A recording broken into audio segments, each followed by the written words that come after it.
जय हिंद जय भारत। तो आज बात करेंगे हम लोग। जय हिंद, वेलकम आपका एक्सेस में जॉब्स एंड वेलफेयर चैनल में। तो आज बात करने वाले हैं एनसीसी की ओर से वैकेंसीज निकाली गई है। National cadet corpus NCC director Delhi की ओर से, और यहाँ पर एक्स हवलदार की रिक्वायरमेंट है instructor staff on contract base पर। Application are invited from retire army हवलदार अपॉइंटेड, जिसको किया जाएगा इंस्ट्रक्टर स्टाफ के तौर पे यहाँ पे लिया जाएगा। एलिजिबल कौन रहेंगे? हवलदार ओनली रहेंगे, यहाँ पर नायक नहीं होना चाहिए। नो एमएससीपी हवलदार, यानी कि पक्का हवलदार यहाँ पर होना चाहिए। सेफ वन रिटायर जो कि 30 नवंबर 2022 के बाद हो, तो उसको यहाँ पे प्रीफेयर किया जाएगा। सैलरी यहाँ पे देख सकते हैं आप लोग, हर साल 3% इंक्रीमेंट दिया जाएगा। प्लेस ऑफ पोस्टिंग दिल्ली में रहेगी और कॉन्ट्रैक्ट 2 या 3 साल के लिए रहेगा। उसके बाद एक्सटेंड किया जाएगा 11 महीने के लिए, और यदि अच्छा आपका परफॉर्मेंस है तो आगे बढ़ा, इस तरह से चलता रहेगा। अभी आपको सबमिट करना होगा एप्लीकेशन वगैरह, किस तरह से करना है उसकी डिटेल्स यहाँ पे बताई गई है। बाय पोस्ट भी आपको भेजना है, जो कि एनसीसी डायरेक्टर दिल्ली, एनसीसी भवन, सेक्टर 19, रोहिणी, दिल्ली 110089 पर है। यानी कि आपको एक तो ईमेल के माध्यम से भेजना है, दूसरा आपको एनसीसी का जो एड्रेस यहाँ पे दिया गया उसके माध्यम से भेजना है। 18 अक्टूबर 2025 लास्ट डेट है, ये आपको ध्यान रखना होगा। बाकी आप अधिक जानकारी के लिए इसकी ऑफिशियल वेबसाइट के माध्यम से मैं आपको आगे बताऊंगा। एप्लीकेशन फॉर्म भी आपको देने वाला हूँ। अभी यहाँ पर क्या क्या प्रोसेस रहेगा उसके बारे में बताया गया है। सबसे पहले यहाँ पे स्क्रीनिंग होगा। जितने भी एप्लीकेशन है उनको बोर्ड ऑफ ऑफिसर्स के द्वारा यहाँ पर सेलेक्ट किया जाएगा, जिसमें कि एजुकेशन क्वालिफिकेशन, जो आपकी डिटेल्स है, सर्विस है, आर्मी से कब रिलीज हुए हैं, मेडिकल फिटनेस क्या है, उस तरह से देखा जाएगा। उसके बाद इंटरव्यू होगा, आपका डॉक्यूमेंट वेरिफिकेशन होगा, सिलेक्शन उसके बाद इनके द्वारा कर दिया जाएगा। किस तरह से आपको अप्लाई करना है, जैसे कि मैंने पहले बताया था, एप्लीकेशन फॉर्म आपको एक पोस्ट के माध्यम से भेजना है। साथ में द एप्लीकेशन विल बी डली फील्ड सेंड ईमेल आईडी, या फिर जो पोस्ट है दोनों के माध्यम से आपको भेजना होगा। आगे मैं आपको एप्लीकेशन फॉर्म भी बताऊंगा। लास्ट डेट अप्लाई करने की 18 अक्टूबर है। अभी यहाँ पर देख सकते हैं आप लोग, एनसीसी डायरेक्टर दिल्ली, एनसीसी भवन, सेक्टर 19, रोहिणी, न्यू दिल्ली 110089, इस पर तो आपको बाय पोस्ट भेजना है।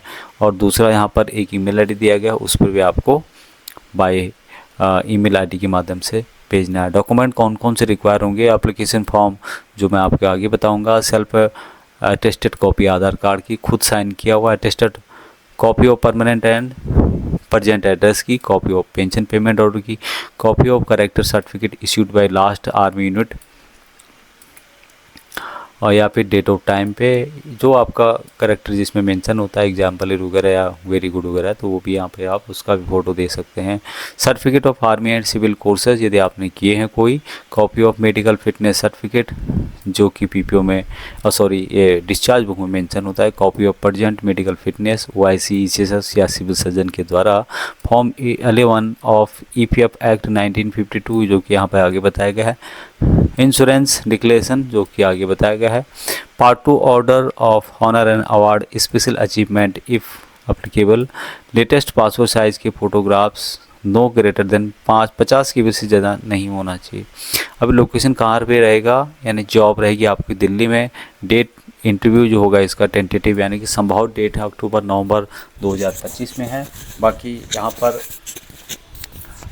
जो लोकेशन और करेक्ट डेट के बारे में आपको बाद में बता दिया जाएगा। अब बात करते हैं कॉन्टैक्ट डिटेल की, तो वो भी आपको यहाँ पर बताया गया है। एलिजिबिलिटी कंडीशंस क्या है, क्या यहाँ पे रिक्वायरमेंट है? सबसे पहले है कि यहाँ पर रैंक हवलदार होना चाहिए, जो कि पक्का हवलदार हो। ये some from all arm and services army, army का किसी भी आर्म एंड सर्विसेज से हो। Eligible subject to meeting para 9 और 15 में इसके बारे में बताया गया है। Person who have serve in cat A, cat B training establishment and regiment centres as instructor में जिन्होंने काम किया है उनको। एजुकेशन एंड कोर्सेज, कोई ना कोई आपके पास इन कोर्सों में से एक किया होना चाहिए। One of the under mention army courses, जिसमें कि प्लाटून कमांडर हो सकता है, section commander course and equivalent गाता course, drill course, weapon training course, motor course, MMG and AGL course, anti tank course, all arms signal course, LDCT and LGSC UI course, troop commander course and equivalent, ATGM course, sniper course, EDP course, D and M course, QM course या फिर any other army course like EDP किया है आपने तो आप यहाँ पर eligible रहेंगे। यहाँ पे बताया गया इनके द्वारा कि ESM in NCC should prefer B qualified in one of the under mention army courses from the year. तो वहाँ पर प्रिफेयर किया जाएगा, बाकी उनको प्रिफेयर किया जाएगा। Category A category B training institute में काम किया आपने, prefer as mention in the para 4 above given the under mention, तो इन कोर्सों में से भी किया है तो आप यहाँ पर हो सकते हैं।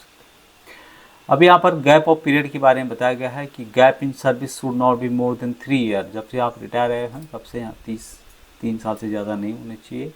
NCO should be completed colour service, जो उनका है एमएससीपी हवलदार नहीं चलेगा यहाँ पे, एमएससीपी होल्डर नायक की बन एमएससीपी हवलदार, तो इस तरह से नहीं रिक्वायरमेंट है, इनको पक्का हवलदार चाहिए। मेडिकल कैटेगरी सेफ 1 होनी चाहिए। बाकी रेडेंटिव के बारे में भी यहाँ पे बताया गया है कि फॉर्मर सर्विस में आपकी एक रेड एंट्री से ज़्यादा नहीं होनी चाहिए, no red entry in the last 5 year की फॉर्मर सर्विस में, और यानी पूरी सर्विस में तो आपका एक रेड एंट्री से ज़्यादा नहीं होनी चाहिए और लास्ट 5 ईयर के अंदर तो होना ही नहीं चाहिए। पर्सनल जो अवार्ड पनिशमेंट ऑफिसर को जो है मोरल टूर्पिट्यूड एंड फाइनेंशियल इरेगुलेटरीज के संबंध में नहीं होना चाहिए। अभी यहाँ पर इसका सैलरी का डिटेल्स भी बताया गया है, जैसे कि मैंने आपको पहले बताया था 35,000 प्लस 3% बढ़ोतरी यहाँ पर हर साल आपको देखने को मिलेगी। एनेक्चर 1 है, पैरा 5 वगैरह दिया गया है, इंडेक्स नंबर है, NCC date and place of hiring यहाँ पे मेंशन करना होगा आपको, rank, name, unit, date of birth, date of retirement, record office, regiment number and any other ESM, medical category, height, weight, served in NCC किया है या नहीं किया है, कौन से आपने कोर्स किए हैं यहाँ पर लिखना होगा यस या नो, और यदि यस लिखना है आपको तो कौन से ईयर इंस्टीट्यूट से किया आपने, कब किया था, आपकी ग्रेडिंग क्या थी, ये आपको मेंशन करना होगा। कोई अवार्ड वगैरह मिल रहा आपको, एसएम बीएसएम या फिर कमोडेशन कार्ड जो भी है उसको यहाँ पर मेंशन कर सकते हैं। उसके बाद स्पोर्ट्स में थे आप तो उसको भी मेंशन कर सकते हैं। Cat A cat B NCC में इंस्ट्रक्टर किया है, फॉरिजन मिशन के अंतर्गत आपने काम किया है, डिसिप्लिन आपका किस तरह से रहा है, कौन सी रेड एंट्री है, कितनी है, ये सब मेंशन करना होगा। यहाँ पर परमानेंट एड्रेस, यहाँ पर प्रजेंट एड्रेस, यहाँ पर correspondence address, mobile number, WhatsApp number, email ID, choice of posting, हालांकि दिल्ली की वैकेंसीज है। उसके अलावा डिक्लेरेशन की जो आपने दिया है यहाँ पे सही दिया है, ये आपको दे करके आपको फॉर्म भर के आपको भेजना होगा, जो एड्रेस मैंने बताया था। यहाँ पर ये भी आपको बनना है। एम्प्लॉयज़ प्रोविज़न फंड के बारे में यहाँ पे डिटेल्स दी गई है। दूसरा एक एनेक्चर 3 होगा जिसमें कि डिक्लेरेशन इंश्योरेंस के बारे में बताया गया है। तो ये था जो कि एनसीसी की ओर से वैकेंसी जारी की गई थी। अभी तक इतना ही। उम्मीद करता है कि आपको जानकारी अच्छी लगी हो। जय हिंद।